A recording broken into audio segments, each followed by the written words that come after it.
नमस्कार। देवभूमि के दंगल में आप सभी का स्वागत है। मैं हूं आपके साथ यशी शुक्ला और देवभूमि के दंगल में आज हम बात करेंगे चुनावी समर, कोई इधर तो कोई उधर।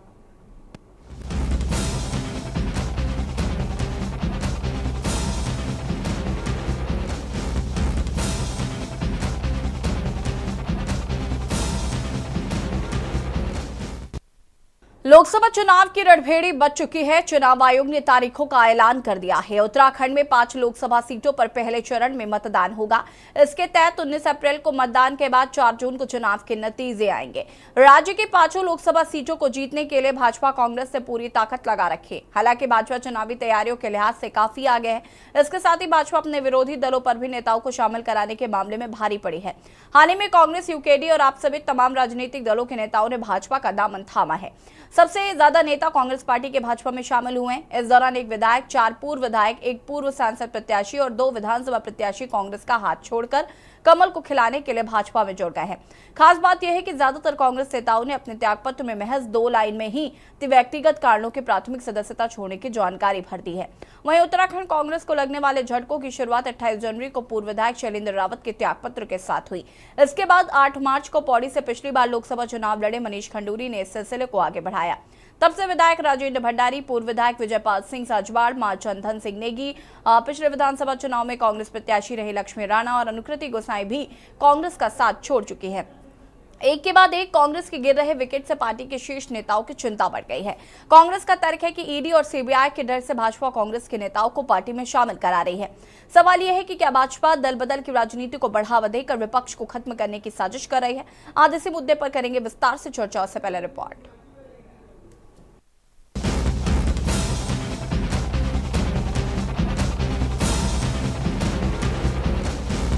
देवभूमि उत्तराखंड में 19 अप्रैल को होने वाले मतदान से पहले उत्तराखंड की राजनीति में दल बदल का खेल शुरू हो गया है। दरअसल एक के बाद एक कांग्रेस समेत तमाम राजनीतिक दलों के नेता भाजपा का दामन थाम रहे हैं। आलम ये है कि गढ़वाल लोकसभा क्षेत्र में कांग्रेस के इकलौते विधायक राजेंद्र भंडारी ने भी कांग्रेस पार्टी को अलविदा कह दिया है। लोकसभा चुनाव से पहले राजेंद्र भंडारी का भाजपा में जाना सियासी तौर पर कांग्रेस को बड़ा झटका है।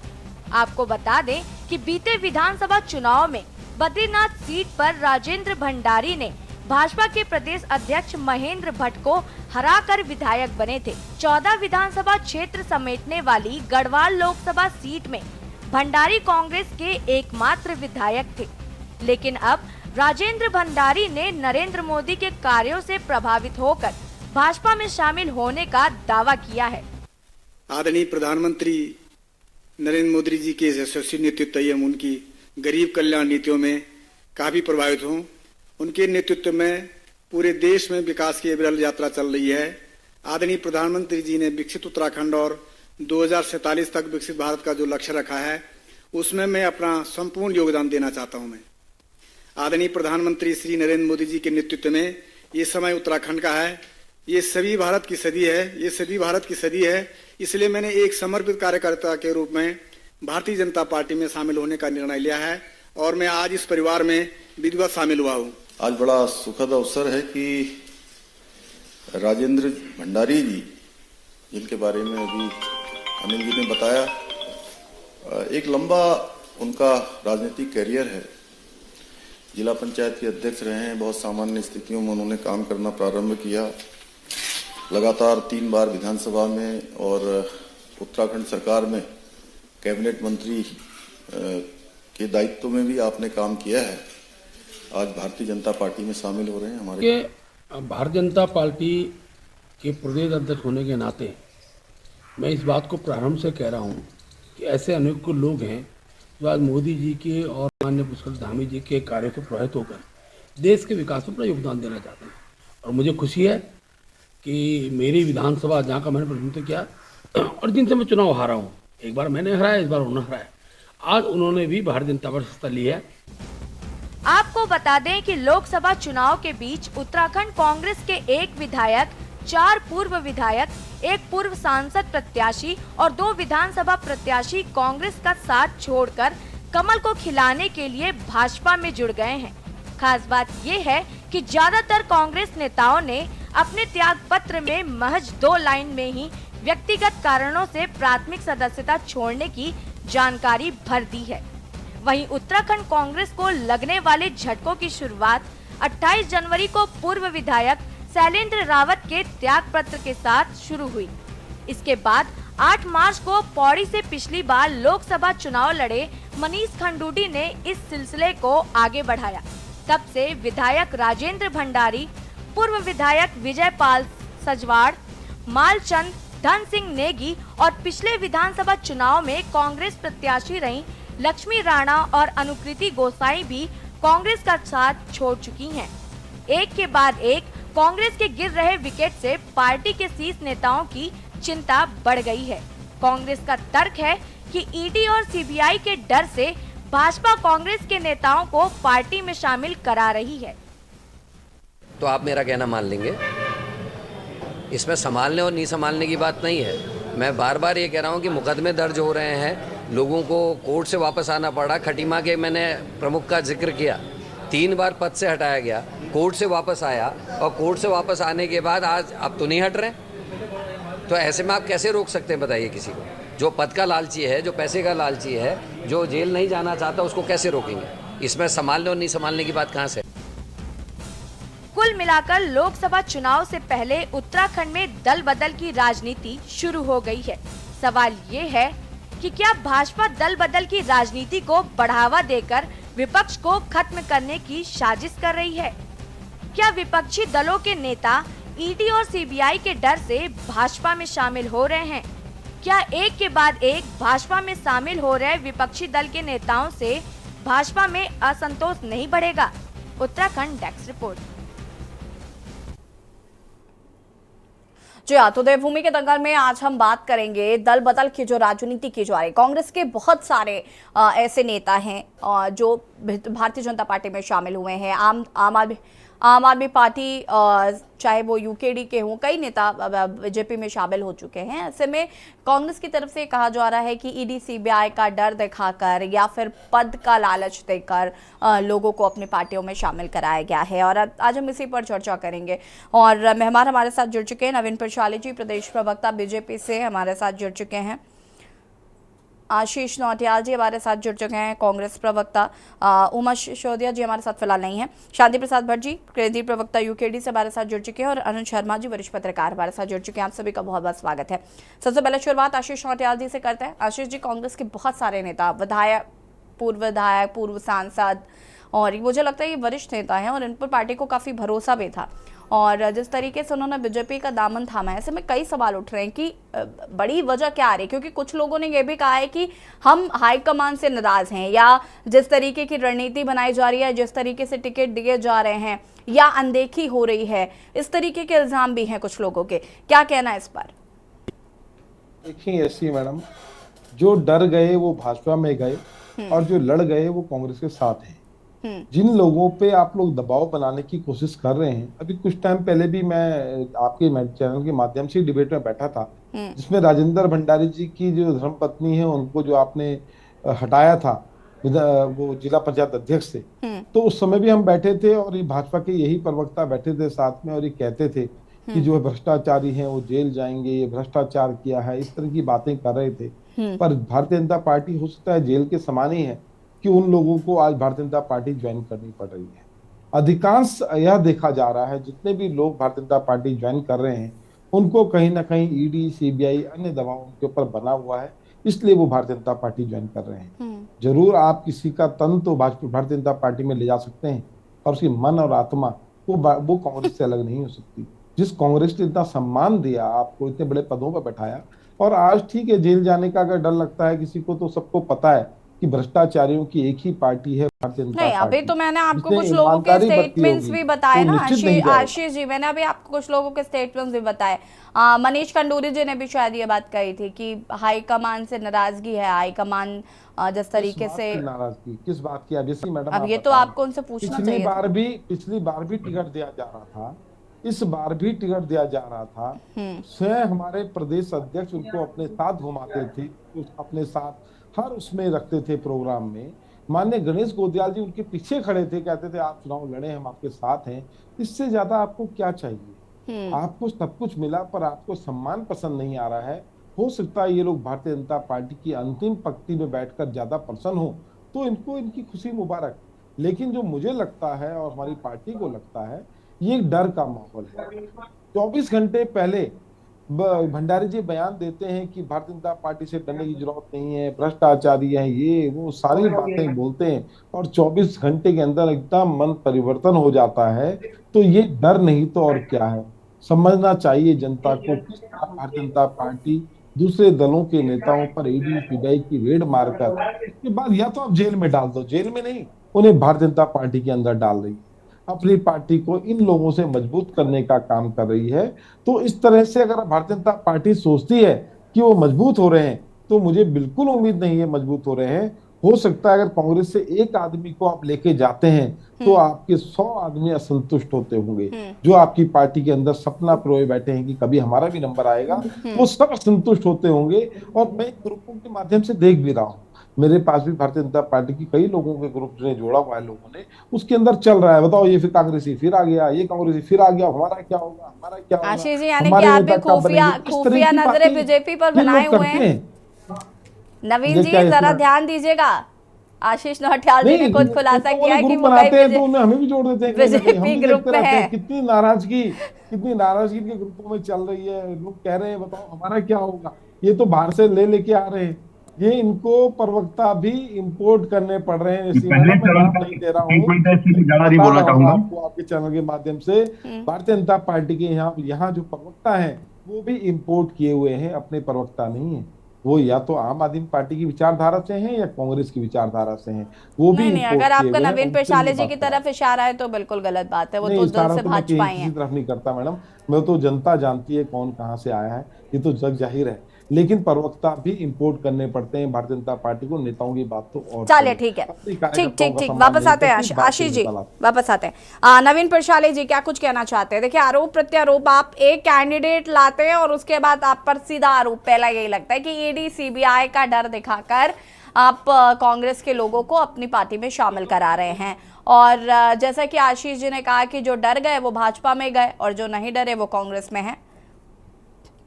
देखिए यशी जी, ये बिल्कुल निराधार है कि भारतीय जनता पार्टी किसी को डरा रही है। कि भारतीय जनता पार्टी का काम डराना नहीं है, और जो आरोपी होगा वो आरोपी वहां भी होगा, यहाँ भी होगा। जिस पर न्यायिक प्रक्रिया का अगर कोई चल रही होगी तो वो वहां भी चलेगी, यहाँ भी चलेगी। सवाल यह है कि लोग कांग्रेस छोड़कर क्यों आज भारतीय जनता पार्टी को ज्वाइन कर रहे हैं। सवाल यह है, सवाल उसमें यह है कि जिस प्रकार से कांग्रेस आज विलुप्त होती जा रही है, कांग्रेस के जो नेतृत्व है वो लगभग समाप्ति की ओर है। इस देश की जनता भी, इस कांग्रेस के नेता भी परिवारवाद, व्यक्तिवाद और वंशवाद की राजनीति से तंग आ चुके हैं। उनको लग रहा है कि बिना कांग्रेस के परिवार के संरक्षण के यहाँ पर कोई भी कुछ नहीं बन सकता है, और ये कब तक चलेगा। और दूसरी ओर भारतीय जनता पार्टी में एक सिस्टम है जहां पर एक छोटा से छोटा कार्यकर्ता बड़े उसको प्राप्त कर सकता है, दायित्व को प्राप्त कर सकता है। तो उसको देखते हुए, और भारतीय जनता पार्टी की मैं हमेशा कहता हूं कि नीति और नेतृत्व से प्रभावित होकर ये सब लोग भारतीय जनता पार्टी में आ रहे हैं। भारतीय जनता पार्टी कभी भी कांग्रेस के दफ्तर में नहीं गई कि आपके नेताओं की आवश्यकता हमें है, या भारतीय जनता पार्टी ने कोई विज्ञापन नहीं निकाला, भारतीय जनता पार्टी ने कोई अपॉइंटमेंट ऐसा नहीं दिया, वहां पर कोई जॉब रिक्रूटमेंट का ऑफर नहीं दिया है। तो कुल मिलाकर यह कहना है कि आज कांग्रेस के पास कहने के लिए कुछ भी नहीं बचा है। जहां एक तरफ लोकसभा चुनाव पहले चरण में 19 तारीख को अप्रैल को यहां पर होना है, मतदान होना है, ऐसे में कांग्रेस आज भी 2 सीटों पर अपने प्रत्याशी नहीं उतार पाई है। कांग्रेस के अंदर जो फिर फुटबॉल चल रहा है प्रत्याशियों को लेकर कि लोग लड़ना ही नहीं चाहते हैं। कांग्रेस के अध्यक्ष हो चाहे कांग्रेस के बड़े नेता हो, अपने प्रत्याशियों से निवेदन कर रहे हैं कि आप लड़ जाइए। वो कहेंगे नहीं जी, हम अपना समय बर्बाद नहीं कर सकते क्योंकि चुनावी हार सामने दिख रही है। तो ऐसे में कांग्रेस के पास कहने को कुछ नहीं बचा है, और कांग्रेस ये कहकर अपना किनारा नहीं कर सकती है कि भारतीय जनता पार्टी में लोग जा रहे हैं, भारतीय जनता पार्टी बड़ी हो रही है, या फिर जो भी आरोप लगा रहे हैं सब निराधार हैं। इनको इस बात पर ध्यान देना होगा। मैं बार बार ये फिर कह रहा हूं आशीष नौटियाल जी को कि कांग्रेस आज एक दल के अंदर दलदल बन चुका है, तो कांग्रेस को उस दलदल को साफ करने की जरूरत है। और जो ऊपर से परिवारवाद का लेवल लग गया है, उस लेवल को आप उतारिए। कुछ और करेंगे तो अगर इसका नवीनीकरण कर सकते हैं तो कहीं कांग्रेस कुछ बच सकती है, नहीं तो कांग्रेस इस चुनाव में इस देश से ही समाप्त हो जाएगी। चलिए नवीन जी वापस आएंगे। शांति प्रसाद भट्ट जी क्या कुछ कहना है? यूकेडी के भी कई लोग भारतीय जनता पार्टी में गए हैं, कांग्रेस के भी कई लोग जा ही रहे हैं और आम आदमी पार्टी के भी कुछ लोग बीजेपी में ज्वाइन हुए हैं। तो आखिर बीजेपी में ऐसा कौन सा चुंबक लगा है जो लगातार लोग खिंचते चले जा रहे हैं? और मुझे लगता है कि सामने वालों को दोष देने से अच्छा है कि पहले अपने अंदर की भी कुछ कमियां झांक लेनी चाहिए। बहुत सही सवाल किया आपने कि भारतीय लोकतंत्र का पतन का दौर है। जो भारतीय जनता पार्टी ये कहा करती थी कि कांग्रेस ने इस देश को 60 साल लूटा है, बर्बाद कर दिया है, कंगाल कर दिया है, ऐसी भारतीय जनता पार्टी जो आरएसएस विचारधारा की पार्टी कहलाई जाती थी, वो कब भ्रष्ट और बेईमान कांग्रेस पार्टी बन गई।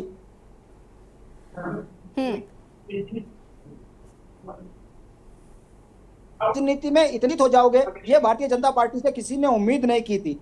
भाजपा का कार्यकर्ता केवल झंडा बरदार बन गया है और अवसरवादी, भ्रष्ट, बेईमान भारतीय जनता पार्टी को प्यारे हैं यदि वो भारतीय जनता पार्टी में आते हैं। हमारा ये कहना है कि जो आरोप भाजपा ने कांग्रेस पर लगाए भ्रष्टाचार के, यदि उन्हीं लोगों को अपने यहाँ शामिल कर दिया है तो अब भारतीय जनता पार्टी भी भ्रष्ट पार्टी बन चुकी है और भारतीय जनता पार्टी की अपनी कोई विचारधारा नहीं है।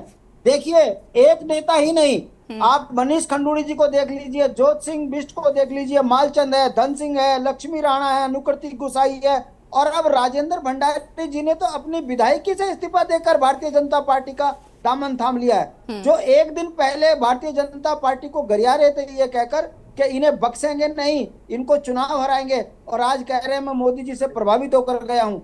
जो आदमी विधायकी के लिए पार्टी तोड़ दे वो आदमी विधायकी छोड़ दे। ये ईडी का डर, सीबीआई का डर और राजनीति का और पतन मैं आपको बता दूं, अभी इलेक्शन कमीशन का जो है डंडा चला है, गृह सचिव उत्तराखंड को जो है उसके पद से हटा दिया और कारण क्या बताया गया कि आप मुख्यमंत्री कार्यालय में भी हो और गृह सचिव भी, इसका मतलब ये चुनाव को प्रभावित करेंगे इसलिए उनको पद मुक्त किया जाए। ये अभी डंडा चला है। कहने का मतलब है यूपी बिहार भी शामिल है चेहरे की बात करती थी भारतीय जनता पार्टी, उसका चाल चरित्र और चेहरा आज जनता देख चुकी है कि दूसरे के कुनबे को बर्बाद करके यदि अपना कुनबा ठीक करने की बात भाजपा कर रही है तो जनता इस बात को भी देख रही है। और मेरी जनता से अपील है कि जो जनता एक छोटी सी सब्जी भी खरीदती है तो 6-6 बार सूंघती है, 36 बार पलटकर चेक करती है, तब 1 किलो सब्जी खरीदती है, वो जनता इन भ्रष्ट बेईमान नेताओं को भी देखे जो आपके नौनिहाल बच्चों के भविष्य को खतरे में डालकर दल बदल कर निजी स्वार्थ पर लगे हैं। यदि ये लोग लोकसभा में पहुंचे तो ये उत्तराखंड के तमाम संसाधनों को बेच देंगे। जो हमारे बुनियादी सवाल हैं, जल जंगल जमीन पर अधिकार, महिलाओं को अधिकार, नौजवानों को रोजगार, पुरानी पेंशन लागू हो, तमाम जैसे बिंदुओं पर हम जो संघर्ष कर रहे हैं, इसको देखते हुए मेरी जनता से अपील है कि ऐसे भ्रष्ट बेईमान पार्टियों को उत्तराखंड से बाहर करो, वरना ये दल बदल लोकतंत्र को खतरे में लेकर आ जाएगा।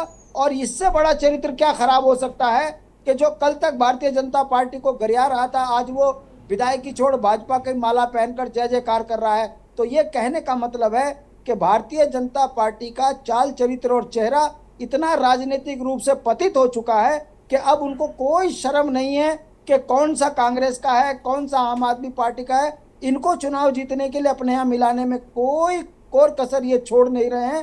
तय जनता ने करना है कि यदि यही राजनीतिक चरित्र रहा तो भारतीय जनता पार्टी को भ्रष्टाचार पर, बेईमानी पर बोलने का कोई अधिकार नहीं है, क्योंकि लोकतंत्र में इससे ज्यादा पतित राजनीति किसी पार्टी ने नहीं की जितनी भारतीय जनता पार्टी कर रही है। मैं पूछना चाहता हूं भारतीय जनता पार्टी के प्रवक्ता के माध्यम से कि यदि राजेंद्र भंडारी जी आपको प्यारे हैं, अनुकृति गुसाई प्यारी है, अभी तो सूत्र ये भी बता रहे हैं कि हो सकता है कल कांग्रेस के एक बड़े नेता और चले जाएं जिनकी बहू जो है कांग्रेस छोड़ चुकी है। कहने का मतलब है अगर ये राजनीतिक चरित्र है तो फिर आपको ये कहने का कोई अधिकार नहीं है कि 60 साल कांग्रेस ने लूटा, कांग्रेस इस देश को कंगाल कर गई। तो आप क्या कर रहे हो?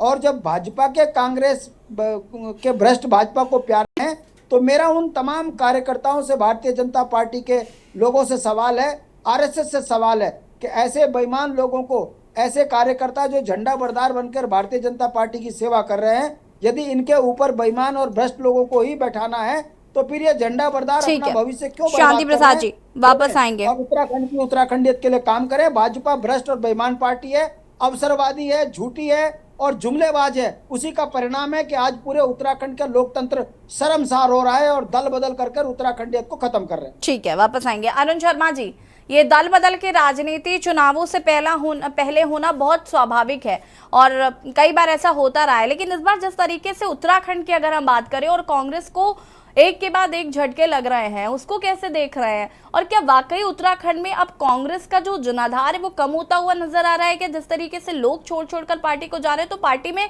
जनता को इन्फ्लुएंस करने के लिए कौन बचेगा?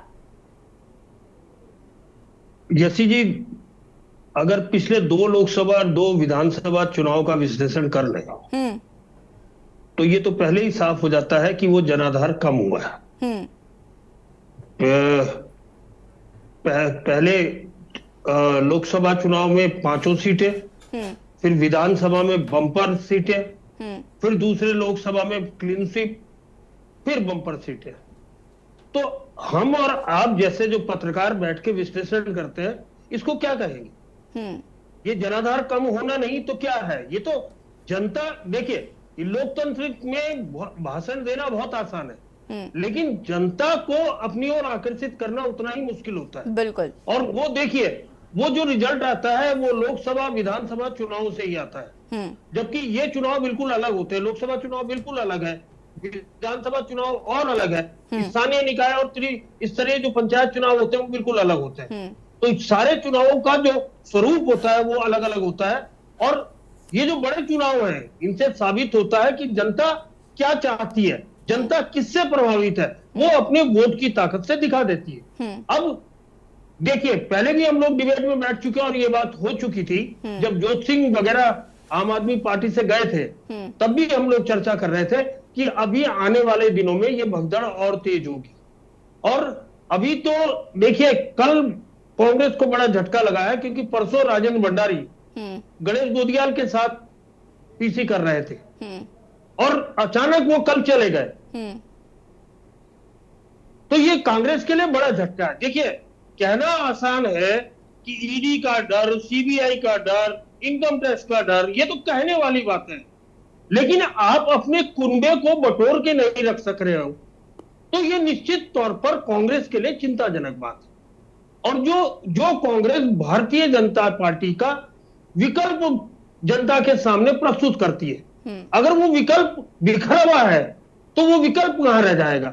यही स्थिति है भाजपा की जीत में। सबसे बड़ी जो इस जीत की स्थिति आती है वो इसलिए है कि विपक्ष कोई विकल्प देने की स्थिति में नहीं होता।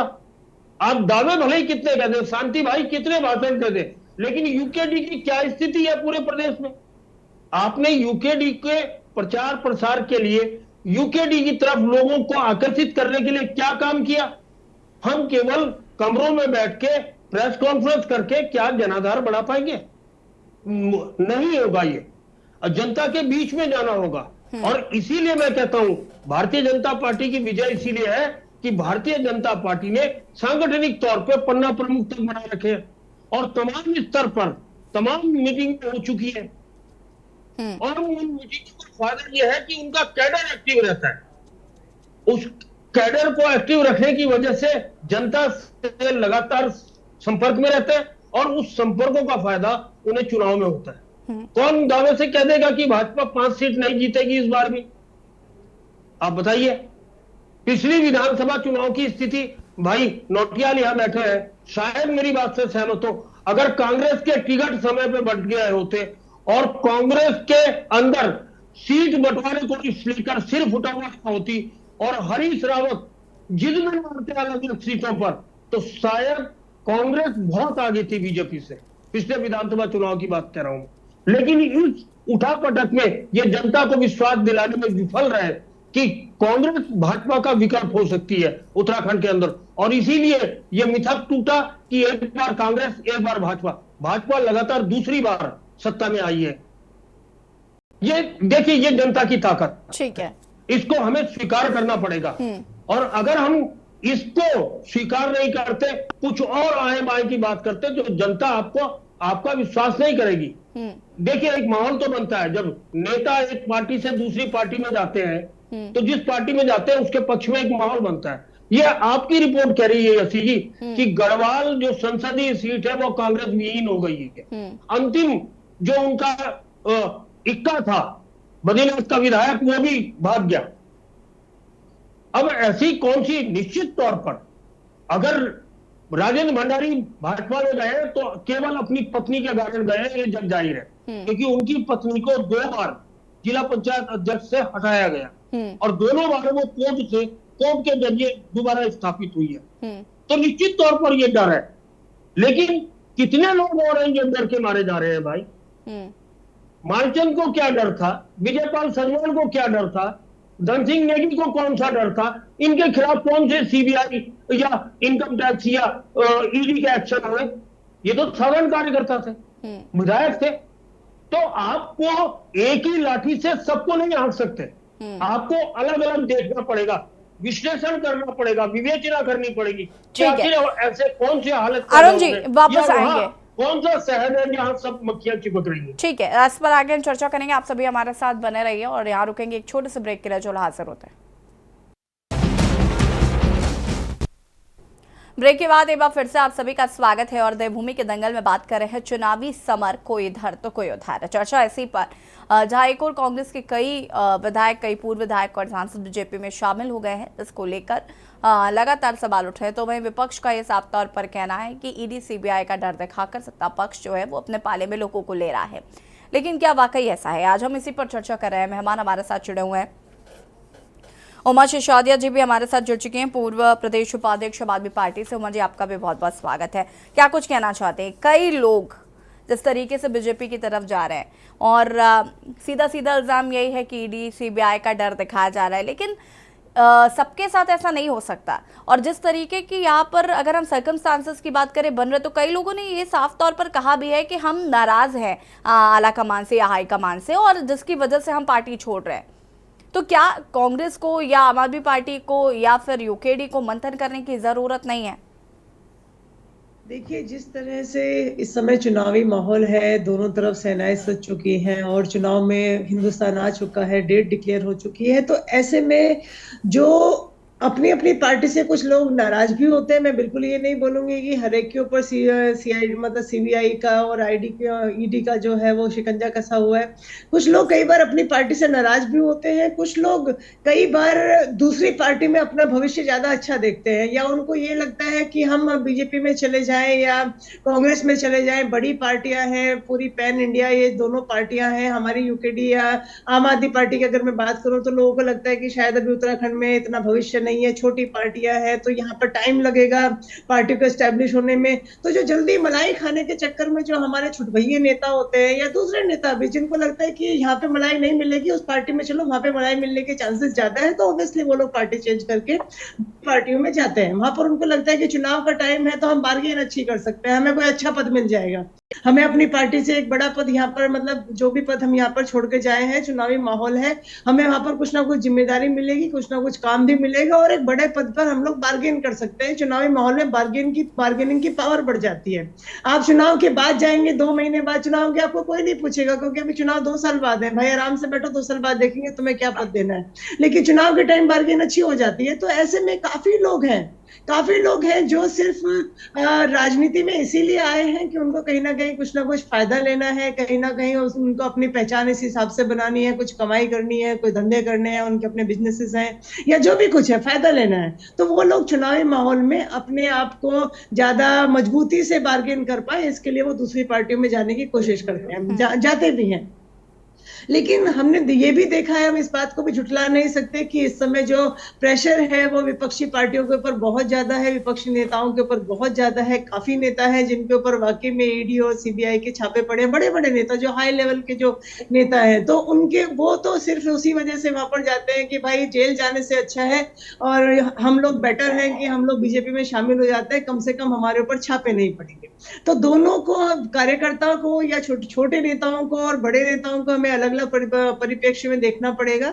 सीबीआई और ईडी के पास अभी इतनी टेंशन नहीं है, इतना बहुत काम है उनके पास। वो भी पहले बड़े नेताओं को पकड़ रही है, उसके बाद छोटे नेताओं का नंबर आएगा। इसलिए छोटे भैया तो सिर्फ बार्गेन करने के लिए जाते हैं, हमें वहां पे कोई बढ़िया पद मिल जाएगा तो हम वहां चले जाते हैं। तो ये तो देखिए चुनावी माहौल है, ये जो मेला लगा हुआ है, इस मेले में लोग अपने अपने हिसाब से अपने अपने आप को बेचने के लिए बाहर आ गए हैं। तो जिसको बीजेपी जितने दामों पे खरीद ले, ये इनके ऊपर है।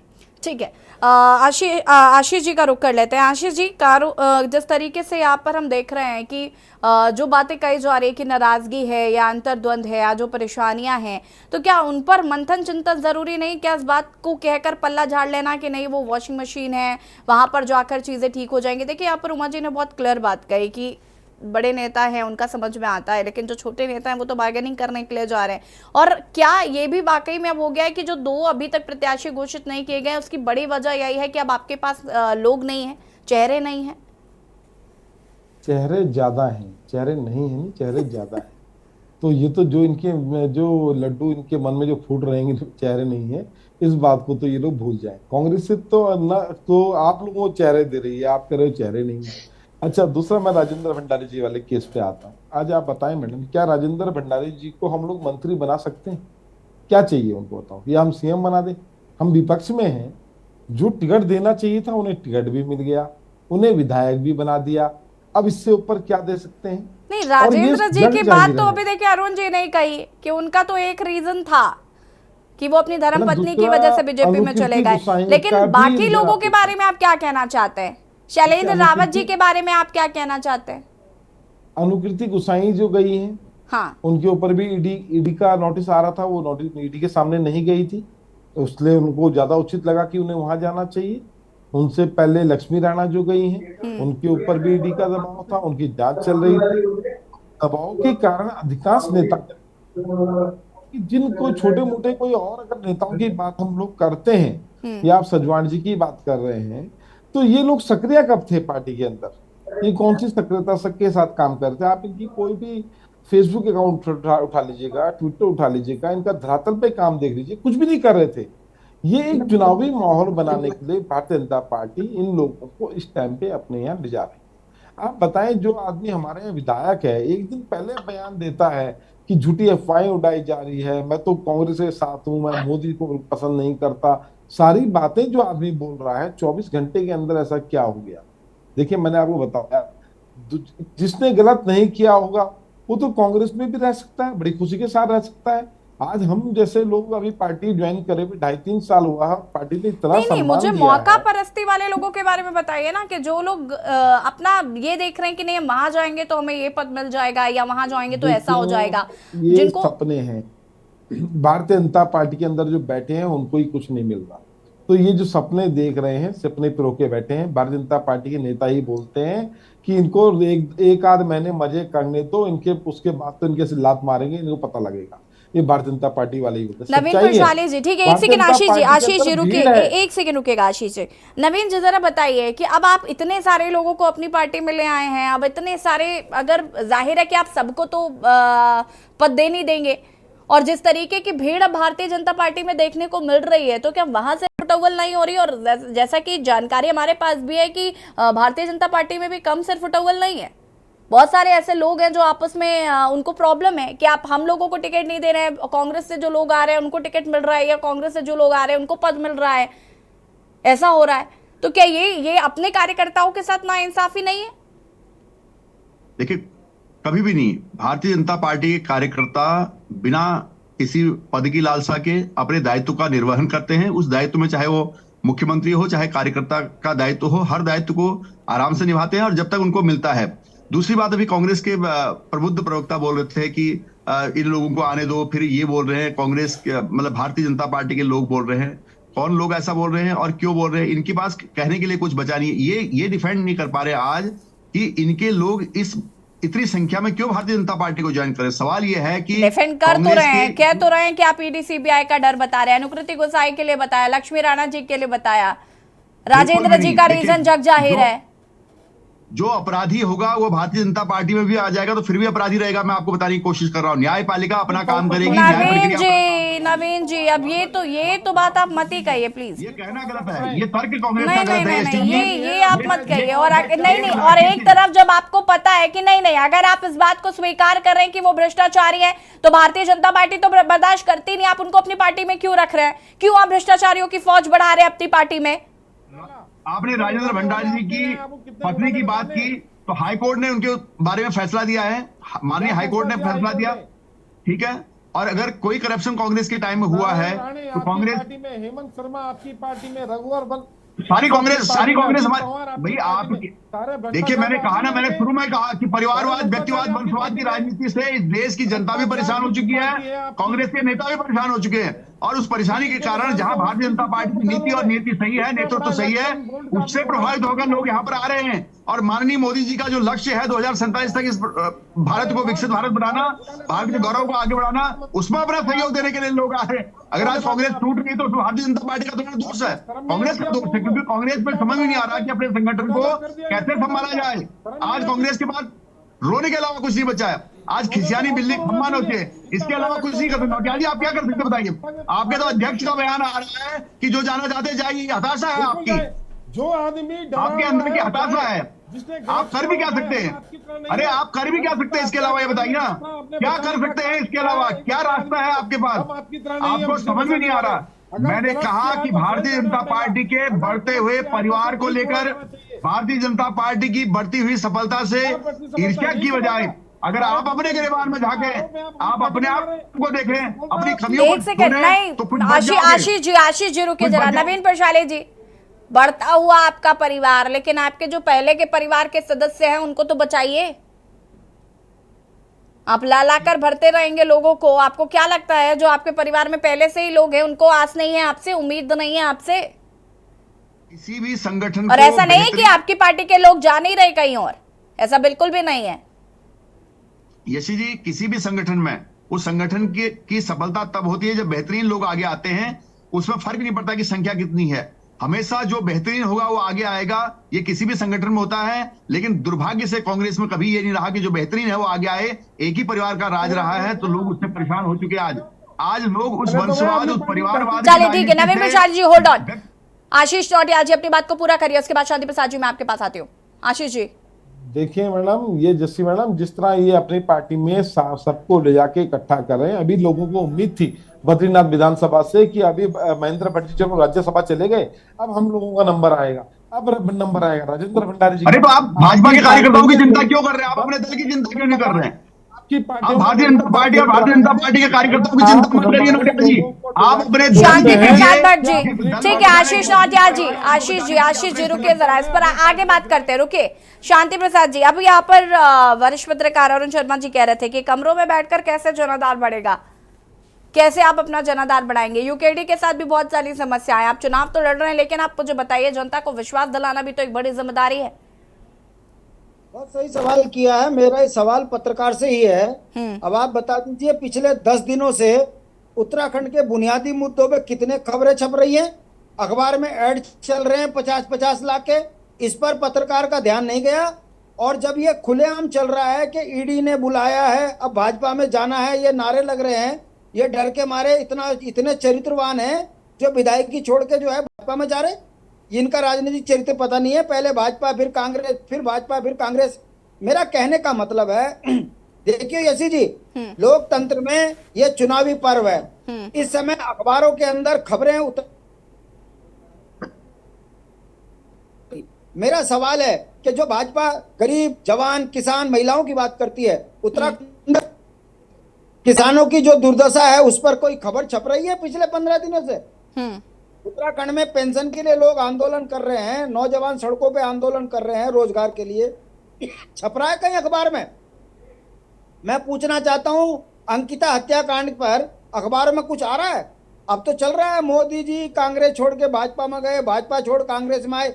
अगर ये मुद्दे हैं और अखबार मैनेज कर अगर आप चुनाव जीतने की बात कर रहे हो मुद्दों को छुपाकर, अगर ये लोकतंत्र है, तो मेरा सवाल इन्हीं पत्रकार महोदय से है कि उत्तराखंड आंदोलनकारी पार्टी यूकेडी, जिसने हर बुनियादी सवाल पे संघर्ष किया, अगर पत्रकार को नहीं दिख रहा है तो फिर ये मेरा दुर्भाग्य नहीं है, ये उत्तराखंड के अंदर उस पत्रकारिता पे सवाल खड़े होते हैं जो भू कानून और मूल निवास पर नहीं समझ पा रहे, राजधानी को नहीं समझ पा रहे। नहीं, लेकिन शांति प्रसाद जी, आप पत्रकारों को तो कटघरे में खड़ा कर सकते हैं, कर रहे हैं, लेकिन जनता को कटघरे में कैसे खड़ा करेंगे? हम कह रहे पत्रकारों ने आंखों में पट्टी बांध ली है, क्या जनता ने भी आंखों में पट्टी बांध ली है? क्यों नहीं देख पा रहे हैं आप कि आप उत्तराखंड क्रांति दल से हैं और जनता की समस्याओं को उठा रहे हैं? क्यों नहीं दिख रहा जनता को? सवाल तो ये भी है ना। और मेरा मूल सवाल यही है, मुझे इससे मतलब नहीं है कि पत्रकार क्या दिखा रहे हैं क्या नहीं दिखा रहे हैं, मुझे आप ये बता दीजिए ना कि जनता को आप क्या दिखा रहे हैं, आप जनता के बीच क्या लेकर जा रहे हैं? सवाल कर रहा हूं, आप बताइए, अंकिता हत्याकांड पर आंदोलन भाजपा कर रही है। उत्तराखंड की परिसंपत्तियों के बंटवारे में ईमानदारी से दोनों राष्ट्रीय पार्टियों ने बेईमानी करी, ये मुद्दे क्या दोनों पार्टियां उठा रही हैं? उत्तराखंड में बेरोजगारों पर लाठीचार्ज क्या यूकेडी करवा रही है? महिलाओं का सड़कों पे प्रसव हो रहा है तो क्या ये उत्तराखंड क्रांति दल करवा रहा है? अरे इनकी अव्यवस्थाओं के कारण उत्तराखंड आज रसातल पे चला गया है, ये दल बदल हो रहा है, इसमें क्या हमारा हाल है, हाथ है? मेरा कहने का मतलब है जितना यूकेडी को कमजोर किया जाएगा उतना राष्ट्रीय पार्टियों के उसमें जो है चंदे मिलते हैं, मैं सब समझता हूं, मगर उत्तराखंड के बुनियादी चीजों पर संघर्ष करने वालों को अगर दरकिनार किया जा रहा है तो इससे पता चलता है कि जितना उत्तराखंड क्रांति दल को कमजोर किया जाएगा, कम आंका जाएगा, उतना बाहर के लोग इस पर राज करेंगे। और ये 24 साल में हो रहा है। अगर भारतीय जनता पार्टी ने विकास किया है तो फिर डिबेट काहे की हो रही? अगर कांग्रेस वाकई बहुत अच्छी है तो फिर ये दल बदल क्यों हो रहा? मेरा कहने का मतलब है लोकतंत्र का चौथा स्तंभ होता है पत्रकारिता, और अगर पत्रकारिता में अगर अखबारों के हर पन्ने में उत्तराखंड के बुनियादी सवाल हो रहे होते तो मैं दावे के साथ कह रहा हूं भारतीय जनता पार्टी की जमानत जब्त हो जाती। मगर दुर्भाग्य है 50-50 लाख के ऐड हैं और चंदा सूचना विभाग से ऐड के चक्कर में जय जयकार सभी कर रहे, उसका परिणाम है राज्य बर्बाद हो रहा। मेरी समझ में एक चीज नहीं आती, कांग्रेस भी ठीक, भाजपा भी ठीक और यूकेडी बहुत खराब है। ये जो मानसिकता है इससे हमारा जो होना है वो तो हो ही रहा है, मगर आने वाली पीढ़ी गुलाम इन्हीं की बन रही है, हमारी नहीं बनेगी। उत्तराखंड सबका है, मगर दुख इस बात का होता है मुझे जो ये बुनियादी बताइए संघर्ष कर रहे कि हैं कांग्रेस उनको अगर आज कम इतनी आंकने खराब है तो आप ये- गठबंधन के साथ पहले चुनाव क्यों लड़ना चाहते थे? नहीं, अगर आज कांग्रेस में इतनी प्रॉब्लम आपको नजर आ रही है तो ये भी सुनने में आ रहा था कि इंडिया गठबंधन के साथ आप भी जाना चाहते हैं, उत्तराखंड में आप भी चाहते हैं कि आपका गठबंधन हो जाए और आप चुनाव लड़ें। कहाँ है मुझे बता दीजिए, कौन से अखबार में छपा है कि उत्तराखंड क्रांति आपके ही किसी प्रवक्ता ने ये बात कही होगी, मैं ऐसे ही ये बात नहीं कह रही हूँ, और अगर मुझे वो क्लिप मिलता है तो I will show you definitely. कोई एक तो बता दीजिए, कोई एक बैठक बता दीजिए, आप पत्रकार आपके सूत्र बता दीजिए। मतलब अगर कोई हमारा राजनीतिक व्यक्ति अगर उसके साथ में हाथ मिला लिया वो गठबंधन हो गया, ये कोई बात है? चलिए ठीक है, ठीक है। अरुण शर्मा जी, अरुण शर्मा जी क्या कहना चाहते हैं? यशी जी, मुझे तो ये लगता है कि शांति भाई को आदत पड़ गई अपनी कमीज को दूसरे की कमीज से ज्यादा सफेद दिखाने की। तो मैं गलत बोल रहा हूँ भाई साहब? अरे बिल्कुल गलत बोल रहे हैं आप, अपने गिरेबान में झांकते नहीं है। आप ये बताइए कि उत्तर प्रदेश के टाइम पे आप मुलायम सिंह की गोद में बैठे रहे और जब उत्तर भाई उसके बाद यहाँ की सरकार की गोद में भाजपा गोद में बैठे नहीं, उनकी गोद में बैठे आप, ये तो कैसी बता बातें दीजिए। बोलते हो भाई, कैसी बातें बोलते हो? ये तो सबसे सामने है। अच्छा लगेगा कि आप भाजपा की आपको भाजपा की भी जय जयकार करनी होगी, कांग्रेस की भी जय जयकार करनी होगी, इसमें मैं इसका मतलब आपको व्यक्तिगत बोलूंगा? अरे ठीक है, आपकी मजबूरी हो सकती है, मगर ये हमारी कोई मजबूरी नहीं है, आपकी मजबूरी लग रही है। हमारी कोई मजबूरी नहीं है, आज भी उत्तराखंड में संघर्ष कर रहे हैं। आप आरोप उस पर लगाइए जिसने संघर्ष न किया हो, आप आरोप उस पर लगाइए जिस पर जिसने संघर्ष न किया हो। बुनियादी मुद्दों पर हमसे ज्यादा कोई नहीं बोलता, मगर ये जय जयकार करते नहीं है कुछ, जय जयकार करना ठीक नहीं है। आप बताइए जो उत्तराखंड के बुनियादी सवालों पे हो रहा है इससे खुश हो आप? विश्वास करती है आपके ऊपर, खुश हो आप? भाजपा जो कर रही है विश्वास नहीं करती है। आप ये बताइए, अंकिता हत्याकांड हुआ है, खुश हुआ आप? सवाल भटकाई होगा, ये कर्ज की गर्ती डूब गया, आप खुश हो? आप ये बताइए, आपकी कलम क्या इन चीजों से खुश है कि उत्तराखंड की अनदेखी हो रही है? हम इस पर संतुष्ट है, आप हमारी कलम को उठाइए। मतलब आप संतुष्ट हैं उत्तराखंड का बर्बाद हो रहा है, संतुष्ट हैं? जनता खत्म हो गई, संतुष्ट हैं? ये बताइए ना। ठीक है, शांति प्रसाद भट्ट जी और अरुण शर्मा जी रुकिए जरा, उमा सिसोदिया जी। मेरे आज पत्रकार सार्वजनिक जगह पर भाई बोल नहीं सकते आप। शांति भाई बोलो, शांति बोला। भाई मैं शांति भाई सवाल प्लीज आपने मैं खड़े कुछ हो कहना गए। चाहती हूँ, कहने दीजिए। मेरे पत्रकार भाई अरुण जी का बार बार एक प्रश्न यूकेडी से ये था कि जनता आप पर विश्वास क्यों नहीं करती। अरुण जी, मैं आपका बड़ा सम्मान करती हूँ, आप एक बहुत सम्मानित पत्रकार यहाँ पर हैं, और रीजंस क्या है वो भी आपको पता है। जिस तरीके से पैसे का बोलबाला इस समय चुनावी राजनीति में है, अरुण जी आप बहुत अच्छे आदमी है, बहुत शरीफ आदमी है, आप लोकसभा चुनाव लड़ लीजिए, और फिर मैं देखती हूँ जनता आप पर कितना विश्वास करती है। आपके ऊपर पता कोई है दाग हमें। नहीं है, हमें अपनी आपके ऊपर हैसियत कोई पता है दाग मैडम, नहीं है, इसलिए हम आप नहीं बिल्कुल लड़ेंगे। ईमानदार हैं। आपने अपना तन मन धन जनता के लिए पूरा न्यौछावर कर दिया। क्या जनता आप पर विश्वास करेगी? आप लोकसभा चुनाव लड़िए, अगर आपको 1000 वोट भी मिल जाए तो। अच्छा होना, बढ़िया होना और चुनावी राजनीति में जीतना दोनों अलग बातें हैं। चुनाव में कैसे सीटें जीती जाती हैं आपसे अच्छा कौन जानता होगा अरुण जी? नहीं, आपसे अच्छा कौन जानेगा? दिल्ली और पंजाब में आपकी सरकार है। मैं आपकी और यूकेडी की बात यहाँ पर कर रही हूँ। आपको पता है कितना पैसा खर्च होता है, कितना तामझाम लगता है, और जिस तरीके से बीजेपी ने इस समय पैसे के बल पर साम दाम दंड भेद करके जिस तरीके से माहौल पूरे देश में रचा हुआ है, चाहे वो हिंदू मुस्लिम को लेकर हो, चाहे वो अडानी अंबानी का पैसा हो, चाहे वो अभी आप देख लीजिए किस किस तरीके से 10 करोड़ की टर्नओवर की कंपनी 500 करोड़ रुपए 50 करोड़, कितना अभी मैं पढ़ रही थी अखबार में, कितने कितने पैसे बीजेपी को आप लोग देख रहे हैं। सिलखेरा टनल वालों ने कितने पैसे दे दिए। कहीं कोई कहने सुनने वाला ही नहीं है, कोई क्वेश्चन करने वाला ही नहीं है। इस बात का मुझे दुख होता है। आप बहुत बेहतरीन तरीके से जानते हैं कि यूकेडी के पास उमा जी होते हैं ना, तो ये सब लोग भी विधायक बन के इस समय विधानसभा में बैठे। उमा जी, एक सवाल आपसे भी है कि यहाँ पर अभी हाल ही में एक आपके ही प्रवक्ता थे और उन्होंने कहा था कि शायद उत्तराखंड में एक सीट पर आम आदमी पार्टी भी चुनाव लड़ना चाहती है, क्या ऐसा है?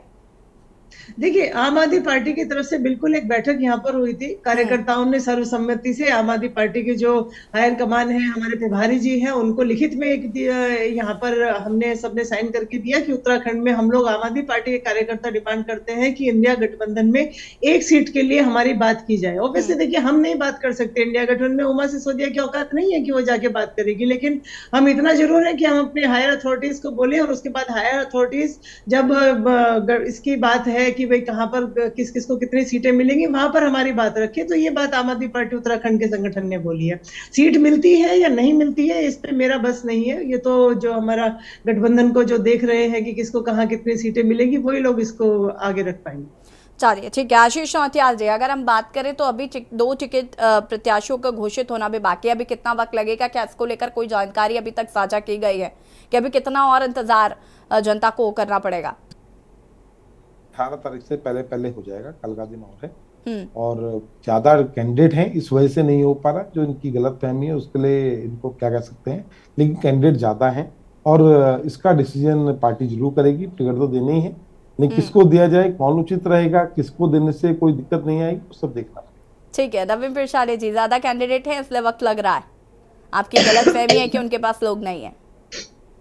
ठीक है, हमारी तरफ से पूरी छूट है, और वक्त ले लीजिए, पूरा वक्त आपका है, वक्त को जैसे इस्तेमाल करना चाहें आपके हाथ में है। लेकिन मैं यहाँ पर ये कहना चाहूंगा कि अभी जिस प्रकार जिससे शांति प्रसाद भट्ट में बहुत प्रबुद्ध प्रवक्ता हैं, और अरुण शर्मा जी से सवाल जवाब हुआ था, और उमा जी भी उसमें यूकेडी की एक वकील के तौर पर बीच में अपना दे रही थी, और अरुण शर्मा जी ने बहुत अच्छा कहा कि पंजाब में आम आदमी पार्टी की सरकार है, दिल्ली में आम आदमी पार्टी की सरकार है। अगर पैसे का बोलबाला होता तो जनता शायद उस वक्त वो सरकारें नहीं चुनती। हाँ, दूसरी बात जरूर आम आदमी पार्टी के लिए टफ हो गया था, इससे शराब घोटाला यहाँ पर हुआ है और वो नेता पकड़े भी जा रहे हैं। सवाल ये नहीं है कि पैसे का बोलबाला, पैसे का वो देकर आप बहाना बनाकर आप उस सच्चाई को छुपा नहीं सकते कि आप उस लेवल पर नहीं है, उस स्तर पर नहीं है जिस स्तर की क्रांति यहाँ पर चाहिए।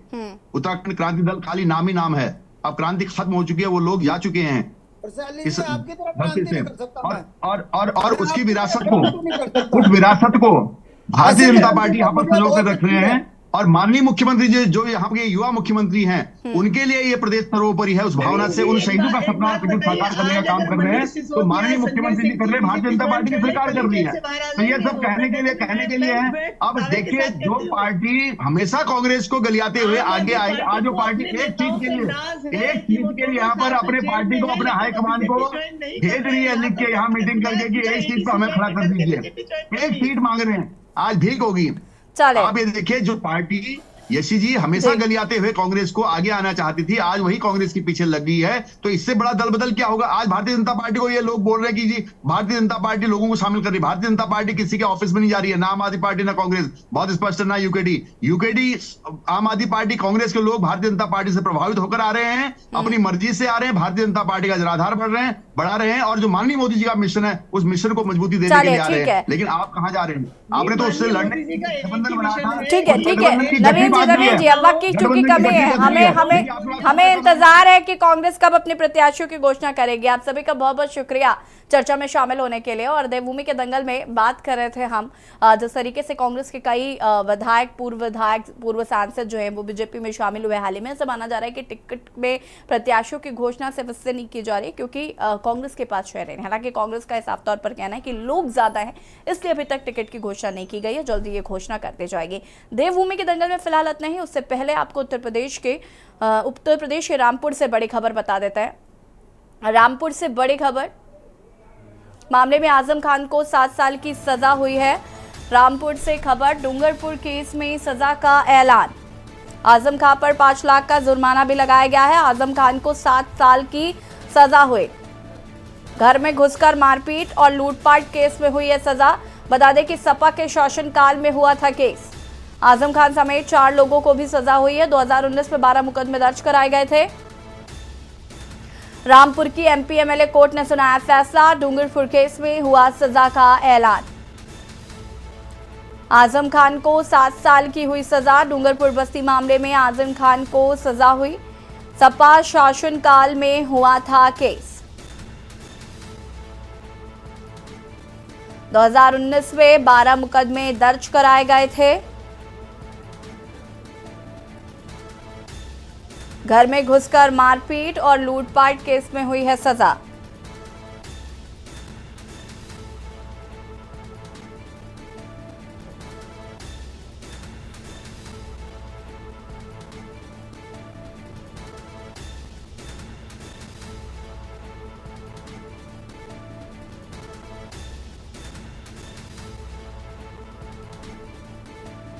सपा शासनकाल में हुआ था केस।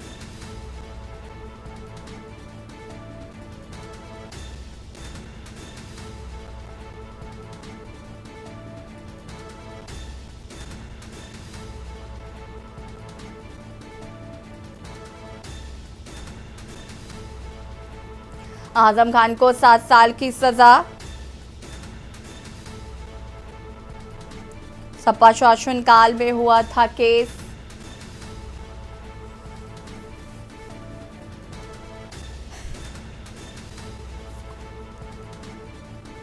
डूंगरपुर केस में हुआ सजा का ऐलान।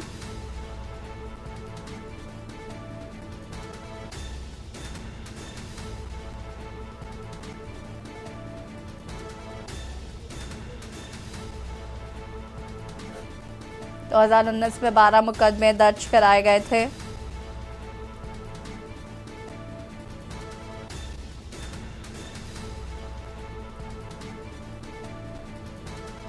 आजम खान समेत 4 लोगों को भी सजा हुई है।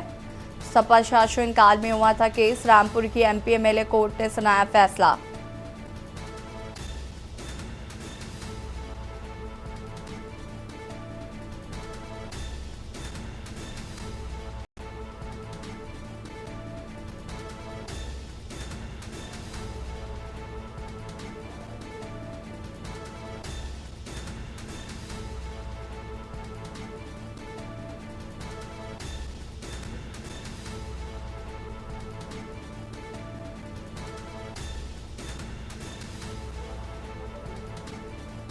डूंगरपुर केस पे हुआ सजा का ऐलान।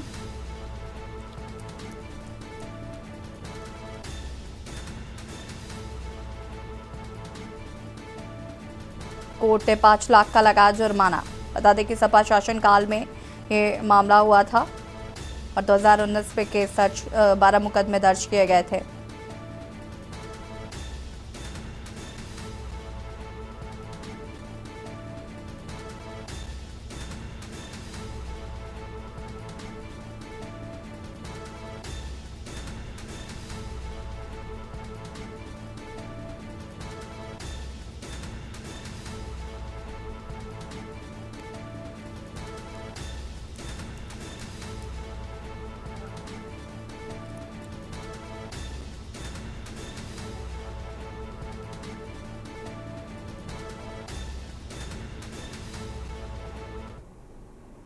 और देवभूमि के दंगल में फिलहाल इतना ही। देखते रहिए के न्यूज़ इंडिया। नमस्कार।